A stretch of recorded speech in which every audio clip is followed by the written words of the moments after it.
Amanda Davidson. I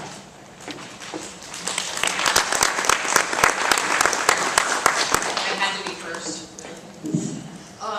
Okay, good evening everyone. My name is Amanda Davidson and I'm with the Scott Wagner for Senate campaign. Unfortunately, Scott did have another meeting that was scheduled a couple months ago, so he was not able to make it. I know I'm not nearly as entertaining as Scott, but I will attempt to tell you a little bit about him and why he's running for re-election for the 28th District State Senate seat. Scott is a lifelong resident of York County. He graduated from Dallastown High School and attended college to actually be a diesel mechanic, but decided to pursue starting his own businesses shortly after. He has had several types of businesses over the years. His first started with mowing lawns, followed by owning some rental properties, some laundromats, 2 waste companies, a trucking company, and somewhere in the middle of all that, he was actually a bail bondsman, which if you ever have the opportunity to talk to him about, he has some really interesting stories from those days. Scott is currently the president and owner of York-based waste and recycling company Penn Waste, and also the president and owner of KBS Trucking, which is based out of Thomasville, Pennsylvania. Scott has been involved in politics for over 30 years on the state, local, and national levels. And in addition, Scott believes in supporting the community, which has helped make him so successful. He's heavily involved in the nonprofit community, having served on numerous boards and providing time and resources and guidance to a lot of the local nonprofit organizations. On March 18th of 2014, Scott was elected by write-in to serve out the remainder of our late State Senator Mike Wall's term, and Scott is running for re-election for a full 4-year term.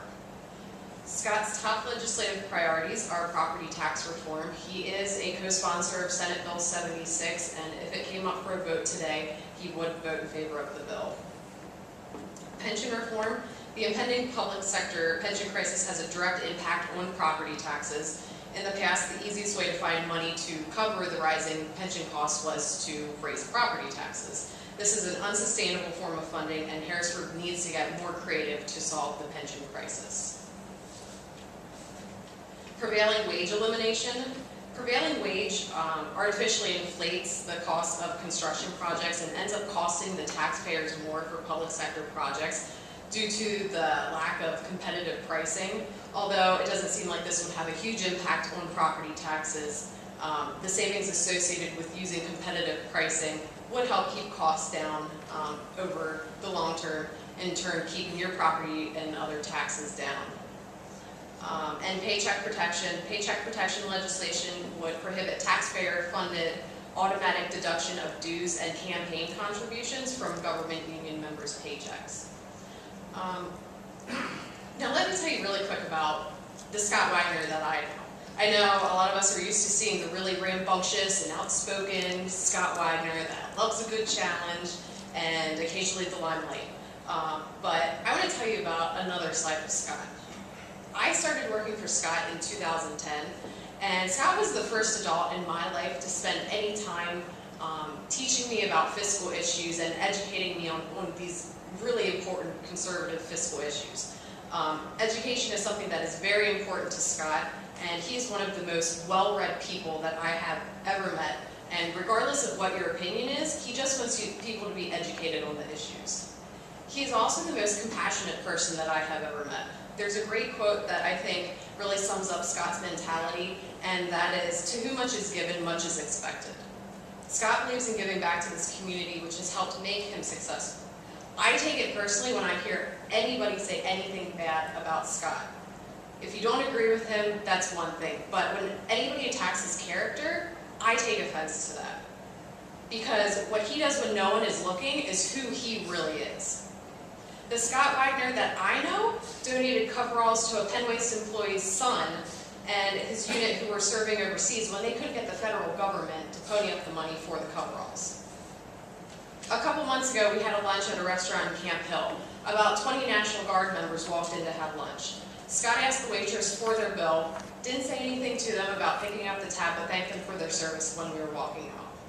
The Scott Wagner that I know works with local veterans organizations to put together baskets to be sent to our service members who are currently serving overseas.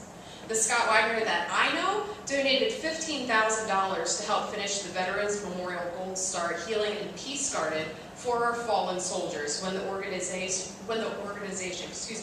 needed help raising the rest of the money to finish the project. We were at a local barbershop not too long ago dropping something off when a man walked in. He was really upset because a friend of his, who was a single mother, her daughter had dropped her glasses on the playground and she needed a new pair of glasses and she couldn't afford to buy them. Scott immediately offered to help, and within a week the girl had a new pair of glasses. I could go on all night with examples like this. Nobody except those who work closely with him and know him on a personal level know that what he does when no one is looking. He has helped countless organizations and people in this community, and I really don't think anybody has any idea what is asked and expected of him on a daily basis. He is one of the largest charitable givers in York County. The responsibility that he feels to give back to our community is something that has inspired me and many others around him. That is the Scott Wagner that I know, and I would appreciate it if you would keep that in mind when you see the negative TV ads that the Philadelphia Union bosses are airing once again as of about 4 hours ago. I believe they went up on air. And we would really appreciate your vote on November 4th. Thank you.